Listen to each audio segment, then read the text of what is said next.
மக்களே, big pass ஓட first promo release ஆயிருக்கு. அதுல வினோத்தோட ஃபேமிலி வீட்டுக்குள்ள நுழைஞ்சிருக்காங்க. அதுல வினோத் எமோஷனல் ஆகிறதா இருக்கட்டும், இந்த மாதிரி நடக்குது. அதை கொஞ்சம் டீட்டெயிலா பார்த்துருவோம். சேனலுக்கு புதுசா இருந்தீங்கன்னா சப்ஸ்கிரைப் பண்ணிடுங்க. வீடியோ பார்க்குற அனைவருமே மறக்காம லைக்கும் ஐப்பும் பண்ணிக்கிறேன். இந்த வீடியோ பல பேருக்கு போய் ரீச் ஆகும். அந்த உதவியை நீங்க பண்ணுமாறு கேட்டுக்கொள்கிறேன். இப்போ கண்டென்ட்டுக்குள்ள போயிடலாம். ஸோ நெஞ்சமெல்லாம் பல வண்ணம் அப்படின்ற ஒரு பாட்டு, அந்த பாட்டு போட்டு அங்க பாக்கியா அவங்க ஒரு பெண் குழந்தை ஒரு ஆண் குழந்தை போல. ஸோ அங்கே காமிக்கும் போது வினோத் வந்து ரொம்ப எமோஷனலாக பிரேக் டவுன் ஆகி மூந்துடுறாரு. ஏன்னா நேற்று நைட்டு கேமரா முன்னாடி வந்து அவர் சொல்லிட்டு இருந்தாரு, இன்னைக்கு பாக்கியாவோட பிறந்த நாள், அதுக்கு எப்படியாவது நாளைக்கு வருவேன் அப்படின்ற மாதிரி நான் எதிர்பார்த்துட்டு இருக்கேன். நாளைக்கு வா, நம்ம இங்கே பர்த்டே செலிப்ரேட் பண்ணலாம், என்ஜாய் பண்ணலான்ற மாதிரி கேமரா முன்னாடி போய் பிக் பாஸ் கிட்ட கேட்டு இருந்தார். கிட்டத்தட்ட மிட் நைட் ஒரு 1:30 மணி இருக்கும்.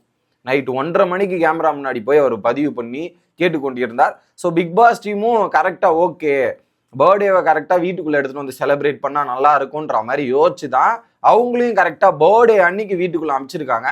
அது வந்து ஒரு பெரிய சர்ப்ரைஸ் தான். ஏன்னா வீட்டுக்குள்ளே இருக்கும்போது நம்ம இப்போ டைம் ஸ்பெண்ட் பண்ணுறதே கஷ்டம். அது ஃபேமிலியோட டைம் ஸ்பெண்ட் பண்ணுறது, அதுவும் பர்த்டேவோட அவங்க கூட செலிப்ரேட் பண்ணுறதுலாம் அது காணாமத்தே எதிர்பார்த்துருக்க மாட்டார். அந்த மாதிரி ஒரு சஸ்பென்ஸு கரெக்டாக அவருக்கு அமைஞ்சு அந்த செலிப்ரேஷன் நல்லபடியாக போகட்டும் அப்படின்றதான். நான் குழந்தைகளுக்காக தான் நான் இங்கே இருக்கேன், அது எல்லாத்தையும் நம்ம பார்த்து பண்ணிக்கலாம், இதுக்கப்புறம் ஒரு பிரச்சனையும் இருக்காதுன்ற முதற்கொண்டு நேற்று பேசிக்கொண்டே இருந்தார். அதுக்கான தருணங்கள் இன்னைக்கு நடக்கிறது அப்படின்றதுல நமக்கு ரொம்ப சந்தோஷம் இருக்கு. ஓகே, இந்த ஒரு பாட்டு போட்டவொடனே எமோஷனலாக பிரேக் டவுன் ஆகிட்டாரா, உடனே ஆக்டிவிட்டி ரூமுக்கு ஓடுன்னு ஓடுறாரு. ஓடி போய் அங்கே நின்றுட்டு Bigg Boss please Bigg Boss please Bigg Boss அப்படின்ற மாதிரி நடக்குது.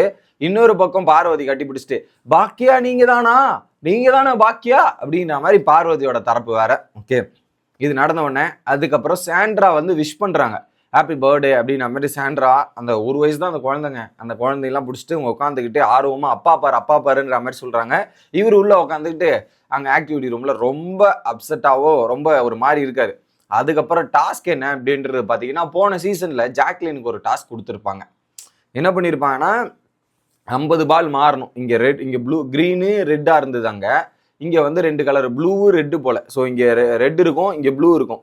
இப்படி மாற்றி இங்கே இருக்கிற பால் இங்கே வரணும். அட் அ டைமில் மாற்றி போட்டு கலர் எக்ஸ்சேஞ்ச் பண்ணணும். அதை அவர் கம்ப்ளீட் பண்ணிட்டு வெயிட் பண்ணிட்டு இருக்காரு. ஓகே, முடிஞ்சிருச்சு, எதுக்கப்புறம் வெயிட் பண்ணிட்டு இருக்கீங்க, முடிஞ்சிருச்சு வினோத், சீக்கிரமா ஓடுங்க அப்படின்ற மாதிரி சொன்னவனே வினோத் அப்படியே பறந்துக்கிட்டு ஓடுறாரு. அப்படியே வேற மாதிரி அப்படியே எட்ரா வண்டி அப்படின்ற மாதிரி பறந்துக்கிட்டு ஓடி போய் அவங்க ஒய்ஃபை கட்டி பிடிச்சி அந்த அன்பை தெரிவிக்கிறார்.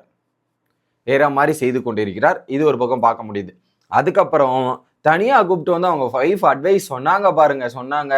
இதை எதிர்பார்க்கல, சிம்பிளா முடிச்சு விட்டாங்கல, வேற மாதிரி இருந்துச்சு அதுல. ஓகே, ஸோ உன்னோட கேம்ல இதை பண்ணணும், நீ கோவப்படாத இரு. எப்படி உன்னோட கேம்ல இதை பண்ணு, கோவப்படாம இரு அப்படின்றத போட்டு உடச்சிட்டாங்க. எப்படி கோவப்படாம இருன்ட்டு உடனே காணாவனத்து நான் கோவப்படுறேன்னா, நான் எங்க கோவப்படுறேன்ற மாதிரி வாய்ஸை ரைஸ் பண்ண உடனே இப்போ நீ என்ன பண்ண அப்படின்னு சிம்பிளா முடிச்சிட்டாங்க. கோவப்படாம இரு அப்படின்னு சொன்னதும் இப்போ நீ என்ன பண்றியோ அதுதான் ரியாக்ஷன், நீ ரியாக்ஷன்ற பேர்ல கோவப்படுற பத்தியா, இதுதான் பெரிய தப்புன்ற மாதிரி ஒரே லைன்ல முடிச்சிட்டாங்க. இப்போ என்ன பண்ண, அவ்வளவுதான் அப்படின்றதான் பாயிண்ட் முடிஞ்சிச்சு. ஓவர். கோவத்தை நீ கண்ட்ரோல் பண்ணி, ஏன்னா அவர் ரைஸ் ஆவார், அது உயிருக்கு. கானா வினோத்துக்கு இருக்கிற ஒரே ப்ராப்ளம் என்னன்னா, அவர் கோவப்பட்டு பட்டுன்னு ரைஸ் ஆயிடுவார்.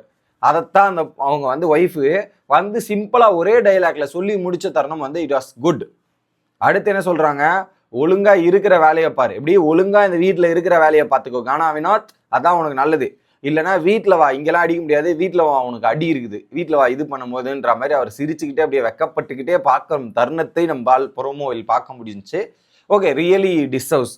ஏன்னா எத்தனை நாள் அவர் வந்து கேமரா முன்னாடி போயிட்டு எனக்கு இது பண்ணிட்டாங்க அது பண்ணிட்டாங்க அப்படின்றது சொன்னதாக இருக்கட்டும், பல நேரங்களில் பாக்கியா இந்த வீட்டில் வந்து அவர் அதிகமாக சொன்ன நேம் வந்து அவங்க ஒய்ஃபோட நேம் தான் நான் நினைக்கிறேன். அந்த அளவுக்கு அவங்க ஒய்ஃப் மேலே அன்பையும் பாசத்தையும் அதெல்லாமே அளவு கடந்து வைத்து கொண்டிருக்கிறார். அதை அங்கே பார்க்க முடியுது. அந்த கேம் விளையாடும் போதும் சரி, அந்த ஸ்க்ரீனில் இவர் வெயிட் பண்ணுறதும் சரி, அது எல்லாமே இருக்குது. இவங்களும் வந்து எதை எப்படி கன்வே பண்ணணுன்ற மாதிரி அந்த அளவு புரிதல் இருக்கு. அழகாக சொல்கிறாங்க. எப்பவுமே கானா வினோத் அது கேட்பாரு, ஒரு மாதிரி கேட்பார் வாய்ஸ் இதுவாகி. பட் அவங்க அழகாக சொல்கிறத அழகாக கேட்டு அதை கேட்டுட்டு இருக்கிற தருணங்கள் பார்க்கும்போது நல்லா இருக்கு அப்படின்றது தான் நமக்கு தோன்றுகிறது. நீங்க என்ன நினைக்கிறீங்க அப்படின்றத சொல்லுங்க மக்களே.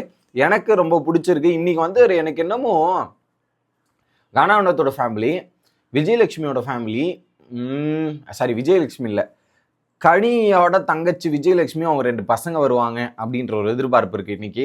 அடுத்து சபரியோட ஃபேமிலி, இந்த 3 ஃபேமிலி தான் வரப்போகுது அப்படின்ற மாதிரி நமக்கு வந்த தகவல்கள் வந்த வண்ணம் இருக்கிறது அப்படின்றது தான். ஓகேவா? ஸோ அது இன்னும் கன்ஃபார்மா இல்லையா அப்படின்றது தெரில. இதுதான் நமக்கு கொடுக்கப்பட்ட தகவல். அதையும் சேர்த்து உங்களுக்கு கன்வே பண்ணிடுறேன்.